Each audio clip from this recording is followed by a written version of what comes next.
Welcome to Alive and Well, the podcast for the new era of high achievers. You're done burning out, and you're ready to lead, work, and live in a rhythm that honors both your brilliance and your body. I'm your host, Michelle Grosser. I'm a trial attorney turned nervous system strategist, and I've lived the burnout story. I know what it's like to chase your goals at the expense of your well-being. And I also know it doesn't have to be that way. Here, we're redefining success. It's where productivity feels peaceful, boundaries feel like freedom, and energy comes from within. Each week, I'll share practical tools for nervous system regulation, time mastery, and somatic strategies so you can show up with clarity, calm, and confidence in every part of your life. Because you, my friend, were given a spirit of power, love, and a sound mind. So here's to life and living it fully. This is the path to feeling alive and well. Let's dive in. Hey guys, Michelle here. If you are listening to this in real time, happy 4th of July. Today's episode is all about bravery, the science of bravery. And maybe you've noticed that bravery isn't really about feeling fearless, but so much more about doing the hard thing anyway, right? Even when your palms are sweaty, even when your brain is begging to binge Netflix instead. And today's guest is here to show us what it actually means to lead ourselves bravely from the inside out. So we're going to talk mindset shifts, bold action, and the kinds of relationships that pull us forward instead of drain us dry. So if you've ever wondered how you can show up more powerfully in the face of a challenge, this one is for you. Our guest today is Jill Schulman. She is a U.S. Marine Corps veteran. She's a leadership coach, and she's the author of the book, The Science of Bravery. She's spent years studying what makes people courageous, not just in combat zones, but in everyday life that we all face, right? Tough conversations and career moves and showing up fully when our fear wants to keep us playing safe. And through her work, Jill teaches people how to lead themselves with courage and rewire their mindset for impact and build the kind of brave relationships that accelerate success. And today she's here to help us with the same. So enjoy this conversation with Jill Schulman. Jill, welcome to the podcast. I'm so grateful to have you here with us today. Thanks for making the time to be here. Oh, my pleasure. I'm so happy to be here. I love your podcast. Thank you. I'm really excited because I think we've talked in a roundabout way a lot of times about courage or doing the hard thing or, kind of delayed gratification or discipline or willpower, like all these different things. But ultimately, I think those things in part are about being brave. And that's what you wrote the book on it. So I'm so excited to have you here. But for the benefit of our listeners, would you just tell us a little bit about kind of your journey? I think it's interesting. A little bit I know about it. And then you're also sharing that you wrote the book for your girls. So maybe just a little bit about how that came about and the work that you're doing now. Yeah. I think what we all want for ourselves and for our kids is we want them to be brave enough to go after and achieve what they want, right? Yeah. Because that's going to bring the best life and happiness and like self-confidence, self-efficacy. So just a little bit about my background. I actually grew up in the Midwest, specifically in Minnesota. Okay. And I started my professional journey by serving in the United States Marine Corps. So I went to college first. I had a full scholarship on the Marine Corps, and then I served for 5 years before I went out on my own. And I think the little thread, and you're going to see it kind of come through in why I wrote the book on bravery, like anytime I stepped out of my comfort zone and pursued something that scared the crap out of me, it ended up being the moments that brought the greatest levels of happiness and life satisfaction. So like even for me, pursuing becoming a United States Marine, I mean, that was scary, right? Okay. But the fact that I did it and I achieved it, and the fact that oh my gosh, the journey for me to become a Marine, it is not one of the ones where like I went in and I was really great and I worked out and I just being a Marine. Oh, I had the stories about like I wanted to quit and I was like not. I have so many of those stories, but the fact that I stuck with it and I Yeah. achieved like that, Yeah. so that's a big part of my journey that I have found. And I went to then corporate America and I spent 15 years working in corporate America, did very well, leadership positions, did even leadership development in like Fortune 500 companies. And then I started my own company. And I've had my own company for now 11 years. And what led me to really write the book on the bravery effect is I went back to school. I think I was 47. I'm aging myself here when I decided to go back to school because I wanted to study the science of happiness and well-being. Did you even know that there is a whole field of study? You can get a master's or a PhD in the science of happiness and well-being. Amazing. And isn't that what we really all like? That's where I think I'm always curious. Like, I want the highest levels of happiness and well-being for myself, but for my family. Yeah. Right. And I also want it for my clients because I work, mainly I work with Fortune 500 companies and helping them, but that's what we all want. So I went back and I studied that. And then out of that program, so I went to the University of Pennsylvania, really top school for the science of positive psychology. What I ended up realizing is that bravery, it's the one character trait that people want more of, but sometimes they don't know how to become braver. Yeah. Be able to do that. So that's where I did my research on. And then, once you do research and take a deep dive in your master's studies, I ended up just going like, this is what's missing. And especially as a mom, I thought like, oh my gosh, like my girls, my two daughters, now 18 and 20, and like, this is what I need to make sure that they understand that I want to teach them how to be brave, to not stay just safe in the comfort zone. Yeah. Because staying in the comfort zone and playing safe, that actually ends up leading to lower levels of happiness Yeah. and a life of regret. So I wrote this book for my daughters, right? I want to make sure that they learn this. And I also wanted to make sure that they realize like, this is just not mom saying like, here's what you should do, but there's all of the science behind it. I can say with scientific confidence, with scientific certainty, there's evidence behind this, that when you build the skills of bravery in order to, take action in the presence of fear, to go after what you want, like that leads to highest levels of happiness. So that's kind of my long story to get to like why I wrote the book and why I think it's important for all of us humans, like adults, but especially for our kids, right? Yeah. Yeah. I agree. That's so beautiful. Okay. So I want to get into it. I think some of the science, like my audience, we talk a lot about the nervous system and the science behind so much of what drives what we do and why we do it and the things we say and the behaviors and the actions and the thoughts. So they love that. So maybe I think it might be interesting to start with like, what's a common maybe misconception about bravery that you think a lot of people hold? Like I've heard people say like, well, I'm just not brave like she is, or maybe there's something else that's a common misconception that you could bust. And then maybe we could get into that. Like you talk about taking brave action, like how do we go about doing that? What does it look like? What's the science behind it? Yeah. So the misconceptions about bravery is number one is what is bravery? Like most people, when you ask them what is bravery, they think of an image of someone running into a burning building, or maybe a United States Marine charging the enemy. Yep. And those things are brave, but bravery is so much more. So if we just look at the definition of bravery. Okay. Bravery is defined as not being fearless. And that's the misconception. People think bravery is when you're fearless. It's not being fearless. In fact, if you have no fear, by definition, it's not brave. So bravery is defined as taking action, taking steps forward in the presence of fear toward an intrinsic goal or something that aligns with your values. Okay.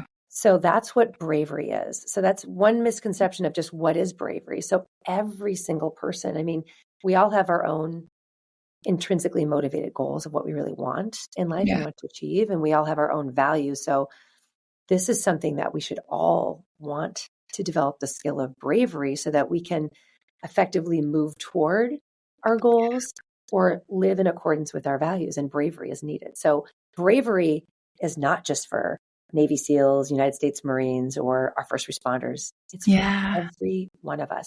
And the second misconception is people just think that they're either brave or they're not. They're born with it, right? And so what we know based on the science of bravery is like a muscle. Okay. Anyone can build. It's like a capacity. Someone wouldn't say, I'm just not strong. Right. I can never be strong. We would say, well, that's ridiculous. Like if you start going to the gym and lifting weights, you'll become stronger. It's the same thing with bravery. So I love using that analogy. Like maybe you feel like you're the person that you're really shy and I'm just not brave. I'd say like, okay, we're going to start small. Just like if someone goes into the gym and they're not have much strength, we're not going to put them on a squat rack with 300 pounds. We're going to just, so you start small. Like what's something little step that you can take that you're a little bit scared of, and then it builds over time. And just like our body responds to physical challenges and gets stronger, our mind does the same thing. Yeah. As you know, with brain plasticity, like literally parts of our prefrontal cortex and specifically our ACC, our brain changes because your brain is going, whoa, we're doing something that's uncomfortable. Yeah. Like, I need to change my brain to be more ready for the next time. And over time, actually, brain can support you to become braver. So it builds over time. So two misconceptions. What is bravery? Yeah. And then also that it's a skill that's buildable. Anyone can become brave. And when they do, it's amazing what it does for the person. Yeah. Yeah. I love that you kind of talk about titrating bravery, right? Or like taking it in these small doses so that we don't end up in a freeze response or fight or flight or nervous system takeover that, isn't conducive, I guess, to like flexing that muscle and starting to grow it over time. So people that are listening who are like, man, I would love to be more courageous or more brave. What are some of those ways that we can all start to grow that bravery muscle? Yeah. So when there is some fear that you're experiencing, a couple practical tools is, first of all, we need to ask, what is the fear telling us? Okay. Sometimes, I don't want to just say anytime there's fear, just run toward it. Like sometimes fear tells us something really important to avoid for our survival. So we as human beings, fear is a really important part of our survival. Like, so sometimes you might have a fear and we listen to it and we avoid it. Yep. But because of our modern world, like most of the things that we used to be fearful of for survival no longer exist. There's no saber-toothed tigers chasing you down. Usually the fear that we experience are things because we're afraid of looking silly. We're afraid that we won't be able to do it. We're afraid of failing and making mistakes. It's something we really want. So sometimes when you experience that fear, I ask people to what is it about the fear? Is it something that's keeping you safe, or is the fear that you're experiencing or the fear that you're feeling more of a signpost to move toward it because it's something important? That's really good. Yeah. Yeah. And sometimes, we talk about emotions and you're an expert in this. Like sometimes when we feel nervous and anxious, that's really the same feeling of being excited. That's right. So when you feel that fear, don't just I'm scared of that. Like there's some risk there, run away from it. Sometimes you just need to kind of dig into that. And you ask about, practical strategies and the approach of starting with a little bit of a weight before you go to moderate a weight. So we can just go back to some of the research that originally came out by Dr. Yerkes and Dodson, who they discovered this relationship between stress and challenges and our performance. So, there's this bell-shaped curve. If we live too much in the comfort zone, that ends up leading to apathy and then boredom and then depression. Yes. So not challenging ourselves to face some fears is actually really bad for you, your happiness, well-being, and success. But at the same time, what they found in the relationship, and it's this bell-shaped curve, is if we try to take on something that we're not ready for, it's outside of what's possible in the next probably year, then we're taking on too much. And then that can lead us to too much anxiety. We're taking on too much. So it's like Goldilocks and the Three Bears, right? Yeah. You don't want Yeah, it's a sweet spot. Not too little, but not too much, like right in the middle. And Yeah. like for me, like let's just use public speaking as an example. Like a lot of people have fear of that, right? Yes.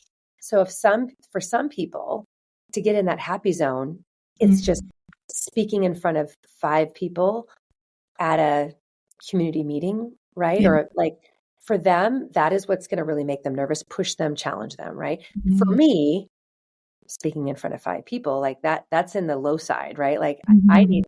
I need at least 5,000 people to make me a little bit nervous, right? So just figure out like where's that sweet spot, right? And find that. And then that muscle will grow over time.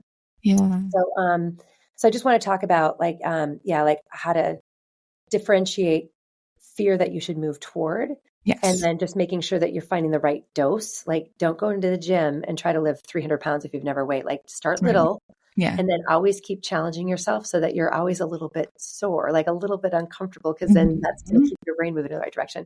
And then the practical strategies that I teach in my book, and I'm sure you, share this with your audience, is in order for people to build bravery, I talk about our mindset. So we Yeah. talk about, what's going on in our minds, and there's so many things we could go into there, but just in general, we have to work on our belief system Yeah. first. Mhm. Like I am not a great public speaker yet. Mm. Like Yeah. LDX, growth mindset. I mean, we talk about it just for kids, but we got to use it for ourselves too. Yeah. Realizing that it's going to take like, time and effort and failure to be able to get good. But if we believe that we can develop the skill eventually, so do a lot of work on mindset. So practical things on Mm. mindset. And then I also talk about brave action. So some Okay. people sometimes believe, oh, I know I could, and I want to do that, but they really have a hard time just making sure that their actions are consistent. So they're actually doing things each day. So Mm. we talk a lot about how to take the science behind actually taking steps each day. Yeah. And there's more than just willpower and motivation. There's so Yeah. many things. There's a lot of things that I talk about in terms of the science of habit, of doing hard things first. So we give them practical strategies on taking the action. And then the last part, and this is probably where I'm most excited, that really helps us with our mindset and our brave action, is surrounding ourselves with what I call a brave tribe. Mm. So if there's something that, like if we go back to the public speaking example, let's say someone, they really need to get better at speaking in front of a group for their ability to be successful at work or to get more confidence in front of friends or whatever that is. You're going to want to surround yourself with people who's pretty good at that skill. Maybe Yeah. I join Toastmasters, right? Where I'm with a group of people that all have that same goal. So you got to think of like, what is the thing that, if we think of that Yerkes Dodson challenge curve again, like what is the goal that I Yeah. had? And let's figure out how I can challenge myself, but then find people who are actually better at the skill than you are and ask them for advice and help. And when you Yeah. surround yourself with this brave tribe, I call it curating a brave tribe, It's good. right? If you create an environment where you're with people that have done that will encourage you on the journey, that Yeah. is going to make you more apt to be successful, because those people you surround yourself with, they're going to help with the mindset, because they're going to say, Michelle, when I first started, like I was so scared and it was up and down, but if I can do it, anyone can do it. You can do it. So Yeah. those people you surround yourself will help reinforce the right mindset, right? Mhm. And then they're going to be the ones when you hesitate and you're not taking action, they're going to be the ones to encourage you. Encourage means to put courage into someone. So surround yourself with the people that will call forth your best, that will encourage you to keep doing the hard thing, to develop Mm. that bravery. So I think brave relationships is one of the really underutilized strategy, where people just think like, I just have to be brave, and it needs to all become internal, right? Yeah. But like, yes, we want to work on the inside, Yeah. but let's surround ourselves with an environment that supports us to take the brave action. And then we're not always fighting. So let's work on the inside. Let's surround ourselves with the right people that are going to help us. Oh my gosh, that's so helpful. It's interesting too to hear it in these ways, like the people you surround yourself with, your mindset, all these different aspects, because I know the listeners to this show, like they've done hard things, right? Mm-hmm. And I think sometimes there's a difference, and I'd love to even hear your thoughts on this, between kind of just like putting your head down and blindly charging forward, and then doing it from a different place, right? Where you're more aware, or you're more grounded, or there's more, like you said, of like a community behind you, supporting you. And I think those come from two very different energies, right? Like I've been in seasons of my life that have felt hard or required bravery, where I just like put my head down and plow ahead. And then other times where I've approached it, the bravery that was required to do something that felt hard, from such a different place. And one was really exhausting and one wasn't so exhausting. And I wonder if you could just talk about that a little bit. Well, I'm going to share my thought and opinion, and I'm going to share the evidence too. So I do want people to move forward even when they don't feel ready, but I also want them to be smart. So there's a balance between like, this is uncomfortable, but we can use examples. Like if someone just wants to start a business and they're just going to go and quit their job and just go for it, I would say, all right, that is being brave, but it's almost being stupid brave. So I don't want people to be stupid brave. So this is where we can leverage those relationships. So when you gather more information about like, okay, if I wanted to start my own business and then stop working in a corporation, what I would advise them to do is, okay, that's a goal, but let's make sure that you gather all the information, the best practices, like mistakes other people have made, and then come up with what your plan is. That's a well thought out strategic plan that you're pretty confident will be successful. And then it takes bravery to start moving toward that path. But don't just say, I want to climb Mount Everest, and then you book a ticket and next week you go out there without a guide. Like that's almost setting you up for failure. So let's be smart. Let's choose, like, what is the goal that we have? Let's take a little time to figure out best practices, learn from people, come up with what we think is a well thought out strategy. It's still going to be scary to take the first step, but let's be not stupid brave. Let's be smart brave. And that's going to make you actually feel more confident to take the steps forward. So imagine this. So, like the Mount Everest example, it's kind of a ridiculous one. If I use it, I should probably go try to climb a mountain. But if you really want to climb that Mount Everest and you talk to people who have already climbed Mount Everest and you talk to different guides, it's going to give you more confidence that you're going to be able to do it because you're surrounding yourself with the people that have done it. Yeah. And then when you run into a challenge, and you will run into challenges, you need the people around you that you can go, I'm struggling. Mm-hmm. This is really hard. Can you help me? And that's another part of bravery, is vulnerability. Yes. Are you brave enough to say, I need help. I'm stuck. And do you have the people that you can call in that are going to help you? Not say, oh, let's just give up. Let's just not try to climb it. It's you're surrounding yourself with the people that are going to say, you got this. Let me give you some advice on how you can overcome this challenge or get around this adversity so you can keep moving forward. Yeah. Wow. I love that you brought up vulnerability as brave. Because I think and it's so true for leaders too, right? I think as we can lead, have the courage and bravery to lead from a place of vulnerability, there's so much power in that. I'd love to go back to the mindset part of it. And maybe even for you, could you share maybe a mindset or two that has made such a huge impact for you personally when it's come to bravery? Gosh, we've already mentioned growth mindset. And I feel like that's just the beginning. People have to realize that our skills are not fixed, right? That we have an ability to develop new skills, and it's going to take hard work and effort. So that's just kind of like a given. That's just so like basic. Starting point. Yeah. So I think one of the mindsets that really, really helped me is discovering the science behind stress mindset. Oh, okay. So Aaliyah Crum and Kelly McGonigal are a couple leading researchers in this area, and I follow their research. And so what they have found is your mindset around stress is a predictor of your response to stress. So if you think that anytime running into being stressed, encountering challenges and adversity is bad for you, it's going to make you less happy. It's going to make you unhealthy and you should avoid stress at all costs. When Right. people have that belief system, when they encounter a stressful event, they have a negative reaction to it, both like in their actions, but Mm-hmm. also physiologically. Yeah. But when people can learn that a stress is an enhancing mindset, Mm, which is learning that stress can make us stronger, it can help yeah. us move toward our goals, Right.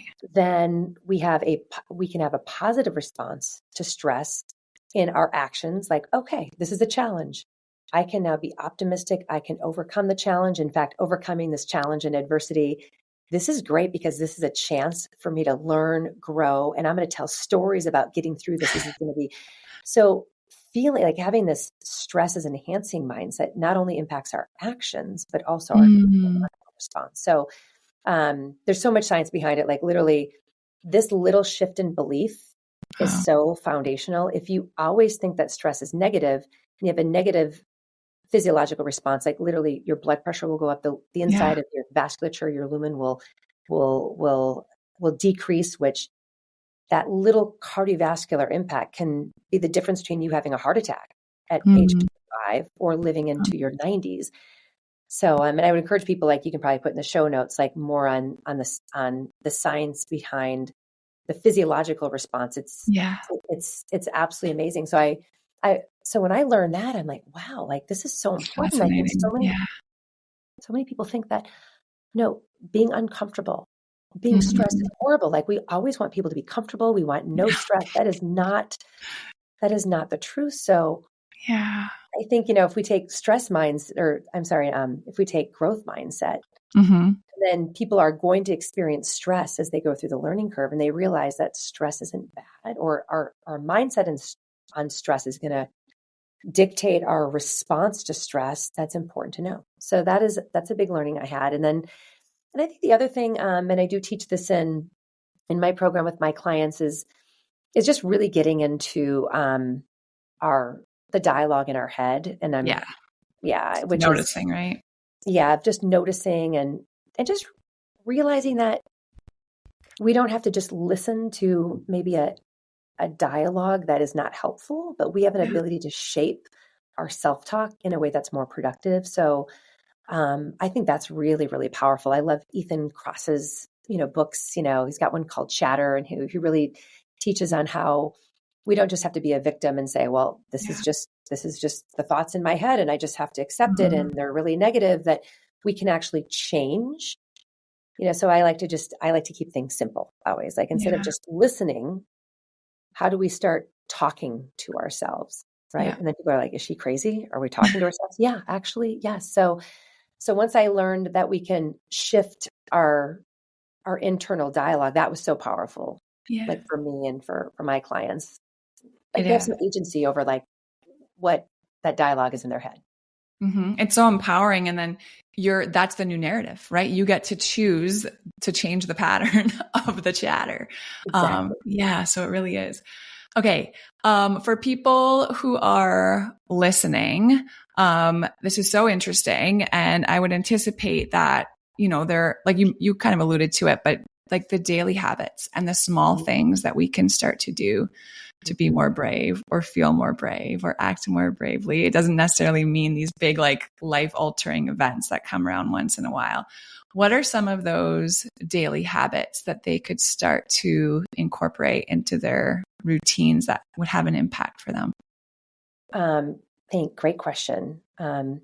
So I always try to ask people to have a little daily habit, one thing on mindset, one thing on Okay. action, and then one thing on brave relationships, because it's when you do these three things together, that's what leads to the most growth and development. So I would say a mindset um, trick, and so, one thing is you can maybe have, what your internal dialogue is, and then how you want to change that dialogue. So Mm, are you going to have like, what's the message you want to tell to yourself? So mm, you can put it on a sticky, right, to start changing it. You can put it up on your mirror. And every time when you yeah. brush your teeth in the morning, that you decide to start telling yourself that I am brave and I'm going to be accomplishing, I'm going to be able to accomplish this goal that I've set for myself. And Hmm.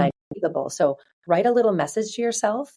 And then each day I want you to look at that message yourself and start telling yourself that message, right? So it's Yeah. just such a simple thing. So what goes on someone's sticky is going to be different for anyone, but write a message to yourself and look at it daily. It's going to take maybe 60 seconds, or if you brush your teeth for 2 minutes, we're supposed to brush our teeth for 2 minutes. So spend 2 minutes looking at that message yourself. Like how easy, Yep. I'm not asking you to take more time. I'm just asking you while Yeah. you're brushing your teeth, do that. So that's a little tip on mindset that Yeah. we can do that can be really effective to prime your brain in the morning, with that message to yourself. And then with Brave Action, I teach people to each day, I want you to attack your day. And maybe it's because of my Marine Corps background. I use some of these analogies, but don't just go into your day like softly and do Mm. what you feel like doing. I want you to, first thing in the morning, do the hardest thing that you're most uncomfortable doing that's going to move you toward your goals.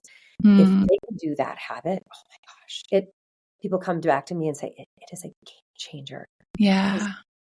the opposite of it is we look at our to-do list and we're like, I'm going to have a cup of coffee and then I'm going to just look at my emails. And you do all the easy things on your to-do list and you put off the most important thing that's Mm-hmm. going to lead you toward your goal. So do the hardest thing first. It gives you a dopamine hit. It makes you feel hip. It does make you hip. No, it gives you the dopamine hit and Yeah. it gives you forward momentum in your Yeah. day. So look at your little sticky, attack your day by doing the hardest thing first. And then lastly, with the Brave relationships, right? Mm-hmm. Who is one person you want to touch base with each day Love that's it. going to give you that inspiration to work toward your goals. If you do those three things, you're going to be unstoppable. You're going to tell yourself you can do it. You're going to attack the hardest thing and you're going to connect with one of the people in your Brave tribe in some way with maybe just a little text, right? And that's going to surround yourself, with the people that are going to keep you moving forward. So And I think just as a parent, if I can just add this, as fellow moms, I want to speak to all the fellow moms out there. Let's not just do this for ourselves, but let's teach these skills to our kids to be able to do this. And I think I'm guilty of this. I think sometimes as a parent, I just want to help my kids be the happiest possible. So sometimes I think I've shielded them mm, from doing hard things or from overcoming challenges. And when we keep our kids too comfortable, yeah. we make them weaker, Yeah. right? So instead of trying to remove, challenges and obstacles, let's help our kids be brave, help them believe in themselves, take the brave action, and then Yeah. leverage you as one of the people and other people that can help them. We need to help our kids become brave, Mm. not make life too easy on them because we're doing them a huge, huge disservice. We make them weaker if they're, so I could go on that forever, but I've learned that as a lesson, which, I'm so proud of my daughters. They're absolutely amazing, but all of us can keep building the skills of bravery and we need to all work on it. I love that. And now's the time, right? While we have them in our homes, what an opportunity for them to learn and practice these skills of bravery while we're there. Yes. And while they have that support and can process it and they're safe. I think that's so true. It's so empowering. Okay. This is kind of the last thing that was coming to me. And then you kind of mentioned it when you were talking about our kids. Can you talk to us a little bit about the connection between bravery and either trusting ourselves or confidence, or because I would assume there's probably a tie there. I can think of times where I've decided to be really brave and I've had to reach some sort of level of not necessarily I can do this, but I can handle whatever the result is, right? I'm resourceful, I'm resourced, I have a tribe or whatever, however that looks. Yeah. What's the connection between confidence and self-trust and bravery? So bravery is not waiting until you feel ready or confident. Yeah. So the connection is teaching people to lean in, Yeah. trusting that if you don't have all the answers, you don't feel ready yet, the fear hasn't gone away. You have to just move forward and trust that Still okay.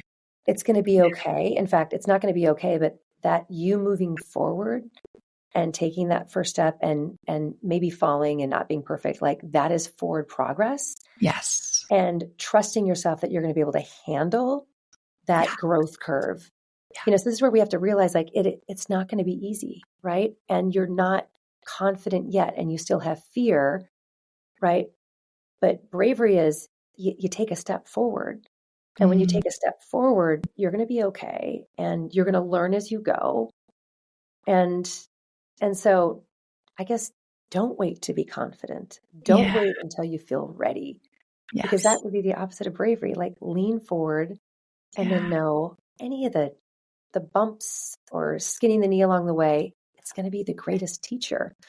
That's right. And I think in a lot of ways, and you're the expert, but that's probably how we grow in confidence, right? We continue to do things that feel really brave that we're not prepared for. And then you look back and you're like, whoa, I did, whatever it is that helps to build confidence. It does. It totally does. Exactly. And the reason why I named my book The Bravery Effect Okay. is really thinking about what is the effect of day in and day out, someone deciding that they're going to lean forward and take a step forward in the present of little uncertainty, not being super confident versus holding back and waiting. Yeah. And think of the cumulative effect it has on that person's, maybe their success in their career, but their self-confident, them achieving like their potential self-actualization. So bravery effect, that term is very intentional. It's almost like the analogy of thinking of like how you have to save for retirement. Like if you consistently do these things, like the trajectory of what you save is huge. And it's the same thing with bravery. So, each day we have these choices to be courageous and take a step forward without being 100% confident yet, but trusting you can handle it. Or if we choose courage or we decide to cower. Wow. Which we let fear hold us back. And those little micro decisions each day has a monumental impact on the trajectory of not just your accomplishments, but it's your happiness, your well-being as really this Brave is about self-actualization. So that's it circles back to your first question, like the misconceptions about bravery. It's not the big boat moments of running into a burning building. In fact, most people, like if you really care, most people in the moment will call. They will rise to the occasion because it's saving a life. It's the little micro moments that we have to be brave for ourselves, right? And that's really what I want to teach people to do, because the effect it's so important, and how it transforms people. So that's right. Yeah, it's so fulfilling. Right. That's the word that keeps coming to me. Like we're wired for it, I think, to try to do really hard things. It's so fulfilling. Amazing. Okay. We will link the book in the show notes for you guys. But let everyone know where they can find you, continue to learn from you. If this is something they really want to put some intention and strategy behind, where can they get all the goods? Well, you can find me anywhere on social media. Just, Jill Schulman. My last name is Schulman. So you find the right Jill Schulman. So you can find me on all the different platforms, LinkedIn, Instagram, Facebook, Twitter, like all across the board, for more evidence-based tips on how to become braver. Just like that little sticky you put on your mirror. It's sometimes helpful to make sure that you are bathing yourself in messages that promote your bravery. So that's what I try to do for anyone who follows me, is like, I'm giving you like little things that each day kind of moves you forward. And then of course the book, The Bravery Effect, you can buy it anywhere. You can buy books. And it's written as a parable. So it's written as a story that's really entertaining. So all the science, all the neuroscience, all the positive psychology, all the developmental psychology, it's all like woven in there, but it's just written as a story. And I love stories because stories stick. And for those people that read the early version of my book, the biggest compliment I got is they're like, oh my gosh, I know someone who needs to read this, right? And usually someone younger, back to like being moms, are like, oh my gosh, I'm going to have my daughter read this. So I wrote it more for adults because I work more in corporate America, but I just love that the fact that I wrote it for my daughters, and people read it, they're like, oh, I need to give this to my daughter or my son, or my niece or nephew. the That's biggest awesome. So special. Wow. Cool. Well, thanks again. Just thanks for being with us. Thanks for sharing all your wisdom. And thanks for putting this out there. Like, this is really big work. And I think, for everyone listening, myself, you, we're called to do really big things, and to do them without bravery is probably nearly impossible, right? So the fact that you're giving really practical wisdom and help and advice and tips for people to start to grow their bravery muscle is just so beautiful. So thanks again for being here. Appreciate you. Thanks for having me, and thanks for all the work that you're doing to help us be successful in our most important jobs, lead ourselves, but to lead our family and be the best parents. So I just love everything you're doing. So thanks for having me on. It was so much fun to chat. My pleasure. If you love Mommy's Podcast, leave a review. Thanks for listening to Alive and Well. If today's episode resonated, would you do me a favor? Take 30 seconds and leave a 5-star rating and short review. It really helps to get this show out to other people just like you who could also use the information in this podcast. And if you're ready to take the next step in regulating your nervous system, download my free Nervous System Reset Guide. It's linked right in the show notes. Inside, you'll find simple, body-based practices to help you feel more clear, calm, and connected starting today. Make sure you're following the show so you don't miss out on what's coming next, because you were made to thrive. Fully alive, fully present, and fully well. I'll see you soon.